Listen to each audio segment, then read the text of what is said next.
तो दोस्तों पीएसपी यानी पवन स्टडी पॉइंट चैनल में आपका स्वागत है। तो आज मैं आपके लिए लेकर आ गया हूँ सरलीकरण का पार्ट 5।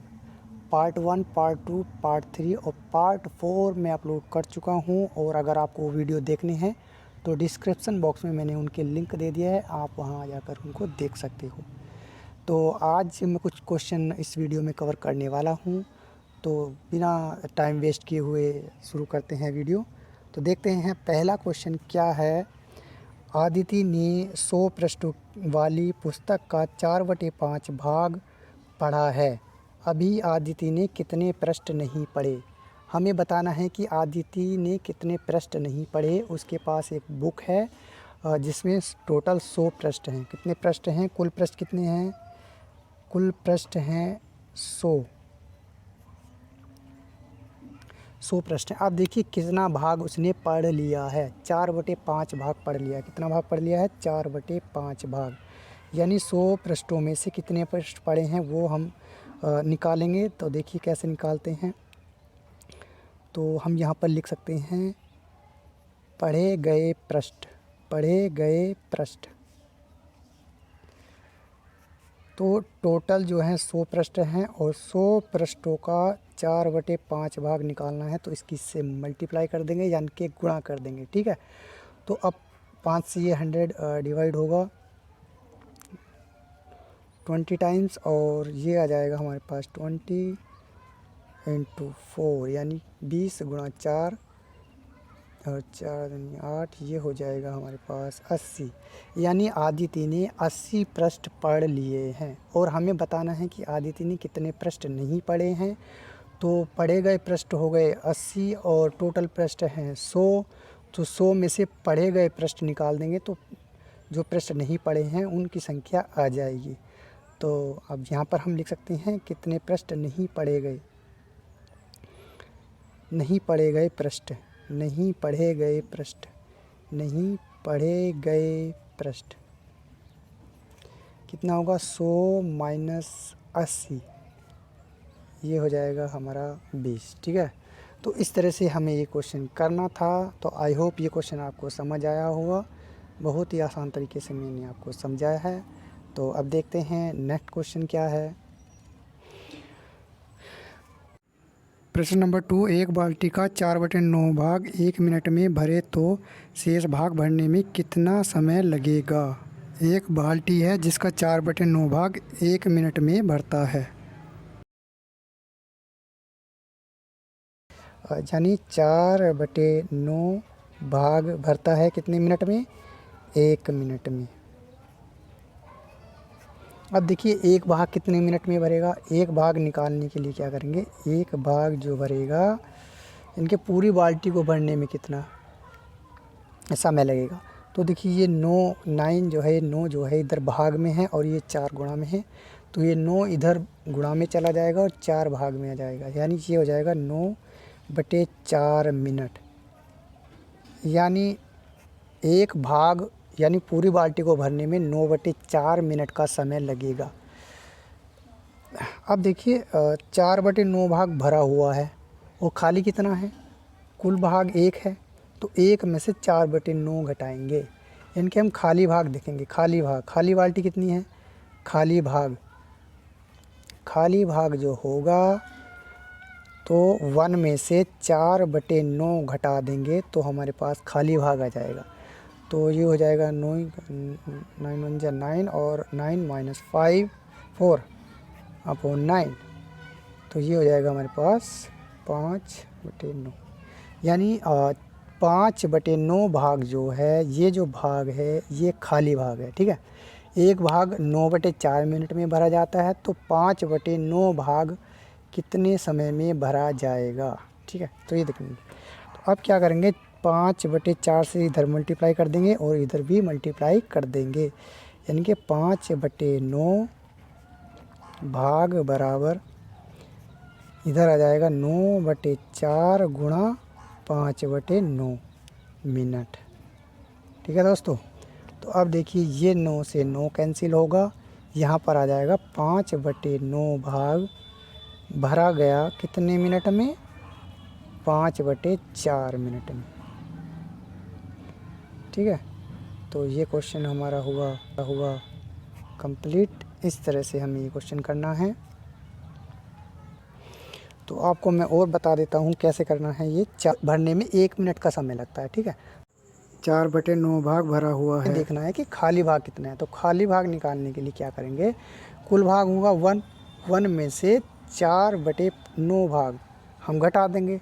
तो 1 में से 4/9 भाग घटाएंगे तो हमारे पास आ जाएगा 5/9 भाग, यानी कि 5/9 भाग जो है ये खाली होगा। तो इसे भरने में कितना समय लगेगा। तो एक आप देखिए 4/9 भाग 1 मिनट लग रहा है, तो एक भाग को भरने में कितना समय लगेगा, 9/4, यानी ये जो 9 है इधर गुणा में चला जाएगा और ये 4 बटे में आ जाएगा, ठीक। तो अब एक भाग आ गया 4/9 मिनट में भरा जाता है। तो अब 5/9 भाग कितने मिनट में भरा जाएगा, तो 5/9 भाग हमें निकालना है। तो 5/9 भाग की इधर गुणा हो जाएगी और ये 9 से 9 कैंसिल हो जाएगा। इधर बचेगा हमारे पास 5/4 मिनट, यानी जो खाली भाग है 5/9 भाग वो 5/4 मिनट में भरा जाएगा, ठीक है दोस्तों। चलिए अब देखते हैं नेक्स्ट क्वेश्चन क्या है हमारे पास। तो हमारे पास अब क्वेश्चन है, किसी संख्या में से 600 के 75% का 2/3 घटाने पर 320 प्राप्त होता है, वह संख्या क्या है, ठीक है दोस्तों। तो देखिए इसे हम कैसे करेंगे, हम मान लेते हैं माना वह संख्या x है। इसको हमने x मान लिया। अब देखिए क्वेश्चन को पढ़ के समझने की कोशिश कीजिए एक बार और। किसी संख्या में से 600 के, अब जो संख्या मानी है वो x है, ठीक है। तो किसी संख्या में से 600 के 75% का 2/3 घटाने पर 320 प्राप्त होता है, वह संख्या क्या है, ठीक है। यानी किसी संख्या में से, यानी कि जो x संख्या है इसमें से क्या घटाना है, 600 के 75% का 2/3। तो इसको हम लिख सकते हैं x माइनस, यानी कि इसमें से तो घटाना है। तो 600 का 75% का 2/3, 2/3 बराबर कितना होगा, 320, ठीक है। ये जो संख्या हमने x मानी है, तो x में से हम घटाएंगे 600 का 75% का 2/3, और किसके बराबर होगा, 320 के। ये हमें दिया हुआ है, ठीक है। तो अब देखिए इसमें इसको हम सोल्व करके x की वैल्यू फाइंड करेंगे, यानी कि x का मान बताएंगे और वही हमारी संख्या होगी। तो x माइनस 600 का मतलब होता है गुणा, तो 75% का मतलब हो जाएगा 75/100, ठीक है। तो फिर यहाँ पर आ जाएगा 2/3 बराबर 320। अब देखिए इसको हमें सोल्व करना है। तो ये 0 से ये 0 कैंसिल हो जाएंगी दोनों, और ये 3 से 6 कैंसिल होगा 2 बार। तो यहाँ आ जाएगा x माइनस 2 गुणा 75 और गुणा 2, नीचे कुछ नहीं बचा है, ठीक है, बराबर 320।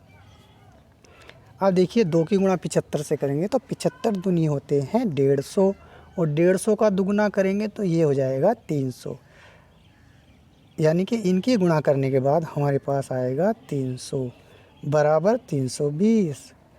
तो यहाँ पर x की वैल्यू निकल करके आ जाएगी 320 प्लस 300 बराबर हो जाएगा हमारे पास 620, यानी वह संख्या क्या हो जाएगी, वह संख्या हो जाएगी हमारे पास 620, ठीक है। तो इस तरह से ये क्वेश्चन होना था, बहुत ही आसान तरीके से मैंने आपको बताया। आई होप आपको ये क्वेश्चन भी समझ आया होगा। तो चलिए देखते हैं नेक्स्ट क्वेश्चन क्या है। क्वेश्चन है 561 को ए बी सी में इस प्रकार वितरित करना है कि ए को बी से 120 रुपये अधिक तथा सी से 120 रुपये कम मिले। इसमें ए का भाग कितना, बी का भाग कितना है, ठीक है। हमें बी का भाग बताना है कितना है। मान लीजिए मेरे पास 561 रुपये हैं, 561 रुपये मेरे पास हैं, ठीक है। और मुझे 3 भागों में बांटना है, यानी कि एक ए और बी और सी, इनमें मुझे बांटने हैं, ठीक है। अब किस प्रकार बांटने हैं, इन्होंने दिया है कि ए को बी से 120 रुपये अधिक तथा सी से 120 रुपये कम मिले, इसमें बी का भाग कितना है। तो देखिए मैं मान लेता हूँ कि बी को x रुपये मिलते हैं। कितने मिलते हैं? x रुपये। ठीक। अब देखिए क्या कह रहे हैं, ए को बी से 120 रुपये अधिक, तो ए को कितना मिलेगा, यानी कि बी से 120 रुपये अधिक। तो ये हो जाएगा हमारे पास x प्लस 120, यानी ए को जो पैसे मिलेंगे या रुपए मिलेंगे वो कितने मिलेंगे, x प्लस 120। फिर इसके बाद कह रहे हैं कि ए को बी से 120 रुपये अधिक तथा सी से 120 रुपये कम मिलते हैं, यानी ए को जो है सी से 120 रुपये कम, यानी ये जो ए है, ए को मिले कितने हैं, x प्लस 120। तो सी को अब कितने मिलेंगे, यानी कि सी के जो रुपए होंगे वो ए से 120 और अधिक होंगे, क्योंकि ये कह रहे हैं कि ए को जो है सी से 120 रुपये कम मिलते हैं। तो सी का जो रुपए आ जाएंगे वो होगा हमारे पास x प्लस 120 प्लस 120। ठीक है, ये हो जाएगा x प्लस 240, यानी सी को जो मिलेगा वो मिलेगा x प्लस 240। ठीक है। अब देखिए हम बांट किन को रहे हैं, 561 रुपये को। तो ये वाला ये रुपए प्लस ये रुपए और प्लस ये रुपए, इनका योगफल क्या होगा, 561 होगा। तो अब मैं इनको लिख सकता हूँ x प्लस 120 प्लस x और प्लस x प्लस 240 बराबर कितना होगा, 561। ठीक है। अब इसको मैं सोल्व कर लेता हूँ और x का मान निकाल लेता हूँ। x और x मिलकर कितना हो जाता है, 3x। ठीक है।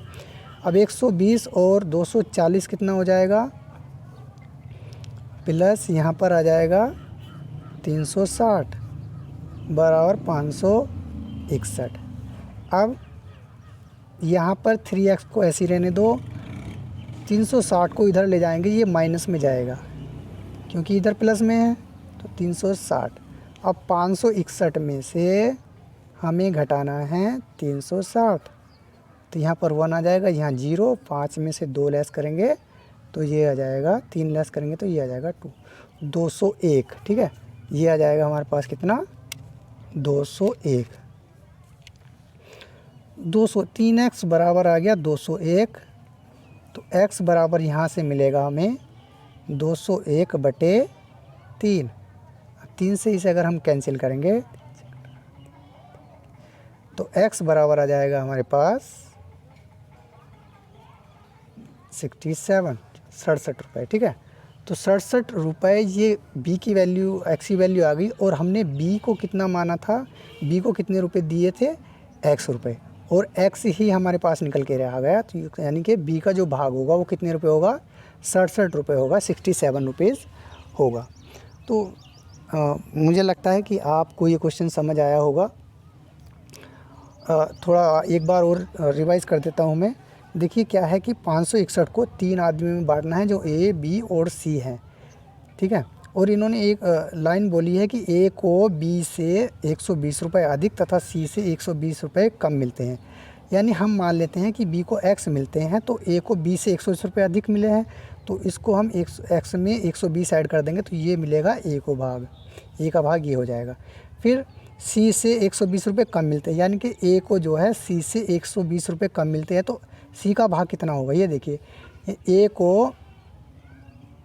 को जो है 120 C से 120 रुपये कम मिलते हैं, यानी कि C का जो है 120 और अधिक है A से, यानी कि A का भाग ये है, तो C का भाग हो जाएगा x प्लस 120 प्लस 120 बराबर x प्लस 240। ठीक है।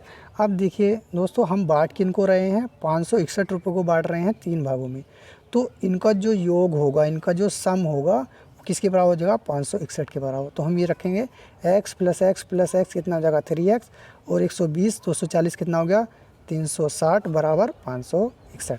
और इसको हम सोल्व करेंगे तो x की वैल्यू हमारे पास सोल्व करके आ गई 67। ठीक, तो इस तरह से क्वेश्चन था। आई होप ये क्वेश्चन आपको समझ आए होंगे। तो आज के लिए इतना ही। अगर आपको मेरी वीडियो अच्छी लगी हो तो वीडियो को लाइक करें, शेयर करें, और अगर आप मेरी वीडियो को पहली बार देख रहे हैं तो चैनल को सब्सक्राइब करना ना भूलें। Thank you so much for watching this video.